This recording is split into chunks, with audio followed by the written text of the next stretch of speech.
তার সন্তানের নাম হচ্ছে আব্দুল্লাহ ইবনে ওমর রাদিয়াল্লাহু তাআলা আনহু। ডাক দিয়ে বলছে, এ আব্দুল্লাহ ইবনে ওমর, আমার কাছে আসো। বলছে, আব্বাজান হঠাৎ করে জরুরি তলব কেন, আমাকে ডাকলেন কেন? বলছে, আব্বা তুমি কি বিয়ে করবা? প্রথম কথা, বিয়ে করবা? তো যুবকরা ভাই টাকা পয়সা থাক আর না থাকে, বিয়ের কথা আসলে আমি আগেই রাজি ভাই। তো ও বলছে যে, আব্বা আমি তো বিয়ে করব, বাট মান হিয়া, মেয়েটা কে যাকে আমি বিয়ে করব? তো সে তো ভাবতেছে, আরে আমি তো প্রিন্স, রাজার ছেলে আমি, আমার যেই বউ হবে she will be the princess, সে তো রাজকুমারী হবে। তো ওমর আগে বলছে, বাবা থাম, আগে বেশি আশা করিস না, আগে আমি বলে দেই মেয়েটা কে। তো বলছে, মেয়েটা কোনো রাজকুমারী নয়, প্রিন্সেস নয়, বিশাল বড় অট্টালিকায় সে থাকে না, সে সামান্য একজন দুধের ব্যবসায়ী, যারা দুধ বিক্রি করে খায় সেই ঘরের একজন মেয়ে। এটা শুনে অমরের ছেলের মানে মানে মনটা ভেঙে গেছে যে আমার মতো ছেলে, তার বিয়ে হবে দুধওয়ালির মেয়ের সাথে, এটা কি কোনো কথা হইল আব্বা যান? বাট আব্বা বলছে, না না না, আমি যে তোমাকে বিয়ে দিব সেই মেয়ের সাথে, ওখানে আমি টাকা দেখি নাই, সম্পত্তি দেখি নাই, আমি গুণ দেখেছি একটা, তার নাম হচ্ছে তাকওয়া। সুবহানাল্লাহ পড়ে সবাই। অমরের মতো মানুষ ছেলেকে বিয়ে দিবে মেয়ে খুঁজে তাকওয়া দেখে। আর আজকালকার বাবারা যখনই ছেলে মেয়ের জন্য বিয়ের প্রস্তাব নিয়ে আসে, কোনোদিনও বলো না, বাবা তুমি কি 5 ওয়াক্ত নামাজ পড়ো, তোমার দাড়ি কোথায়, টুপি কোথায়, জুব্বা কোথায়? না না, প্রথম প্রশ্ন, বাবা তুমি মান্থলি কয় টাকা ইনকাম করো, আমাকে ওইটা আগে জবাব দাও। কি আব্বা জান, আপনি কি টাকাই বুঝলেন? খালি কি টাকাই বুঝলেন? আমি সেদিন একটা ওয়াজ শুনলাম, এক হুজুর, নাম বলবো না, উনি বললেন যে ওনাকে একটা মুরব্বী, বলা যাবে নাকি শেষ করে দিব? সবার পারমিশন লাগবে, বলা যাবে? এক মুরব্বী বলেছে, হুজুর আমার মেয়েকে আমি বিয়ে দিব, একজন ভালো ছেলে খুঁজবেন। তো যখন ভালো ছেলে খোঁজার কথা বলছে, হুজুর খোঁজা শুরু করছে যে ছেলে কোথায় পাওয়া যায়। একদিন বলছে, ভাই একটা ছেলে পাইছে, শোনান এদিকে আসেন। তো ছেলে কি করে? বলছে, এক মাদ্রাসার প্রিন্সিপাল। ছেলে কি করে? ওই ছেলে আবার আর এক মসজিদে খতিব। বেতন কত? বলছে 12,000। বলছে, হইল না, 12,000-এ হবে না হুজুর, ছেলে যাই হোক হুজুর, খারাপ হোক সমস্যা নাই, বেতন হওয়া লাগবে 1,00,000 টাকা। বুঝলাম আব্বা চান আপনি টাকার পাগল হয়েছেন, চরিত্রের মূল্য আপনি বুঝতে পারেন নাই, ঠিক কিনা বলেন? তাকওয়া দেখে না তার সন্তানকে বিয়ে দিয়েছেন। এজন্য তাকওয়া আছে যার, সেই হচ্ছে প্রকৃতপক্ষের বউ হওয়ার যোগ্যতা রাখে।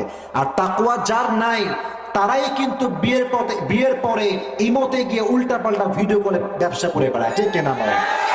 অতএব মাথায় রাখবেন, তাকওয়া আছে যার, সে কখনো পরকীয়ার মতো জঘন্যতম কাজ করতে পারবে। 1 নম্বর হাদিস আপনাকে রেফারেন্স দিয়ে বললাম। আর একটা হাদিস শুনবেন, আবু বকর রাদিয়াল্লাহু তাআলা আনহু, নাম শুনছেন আপনারা সবাই? হাদিস খেতে চায় প্রধানমন্ত্রী, আমার দেশের প্রধানমন্ত্রীর নাম কি? শেখ হাসিনা। উনি যদি বলে যে আমার কাছে গরুর গোশত খাওয়ার টাকা নাই, এটা পৃথিবীর কেউ বিশ্বাস করতে পারবে না। আবু বকর বলছে যে না, টাকা নাই, আমি যে সারিদ খাওয়াবো 2 পয়সা আমার কাছে নাই দেওয়ার মতো। তো এই কথা শুনে তার বউ একটু রেগে গিয়েছে। বলছে, আচ্ছা পুরো রাষ্ট্রের টাকা আপনার কাছে, খাজানা ভরপুর টাকা, যদি আপনি 100 দিনার বা দিরহাম বের করে, আপনাকে কে কি বলবে? নিয়ে আসেন না আপনি।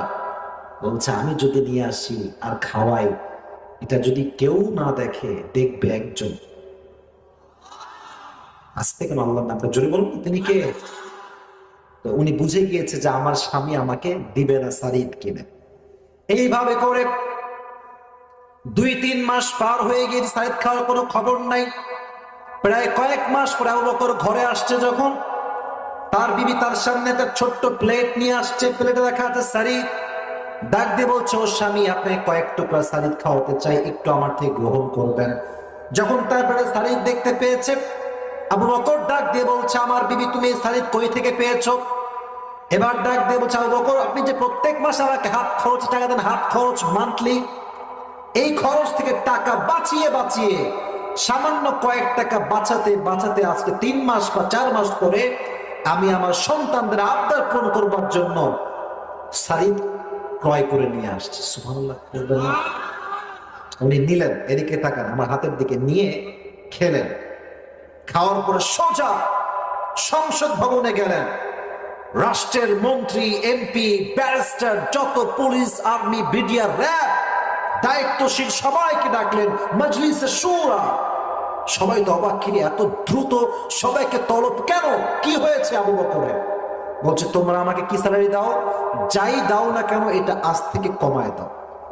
তো মাঝখান থেকে একজন যুবক দাঁড়াইছে, বলছে একটা প্রশ্ন করবো, রাগ করবেন না তো? বলছে না না, বলো কি হয়েছে।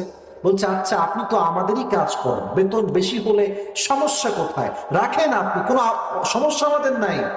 তো উনি বলছেন রাষ্ট্রের থেকে আমি 2 পয়সা মেরে খাবো আর আমি জাহান্নামের আগুনে পড়বো, এটা আমি আবু বকর এক মুহূর্তের জন্য সহ্য করতে পারবো না। সুবহানাল্লাহ পড়েন সবাই। রাষ্ট্রের সামান্য 1 পয়সা মেরে খাবে, তাও সে একমত হতে পারে নাই আল্লাহর ভয়ের জন্য। আর আজকে আমাদের দেশের সব এলাকার নাম বলছি।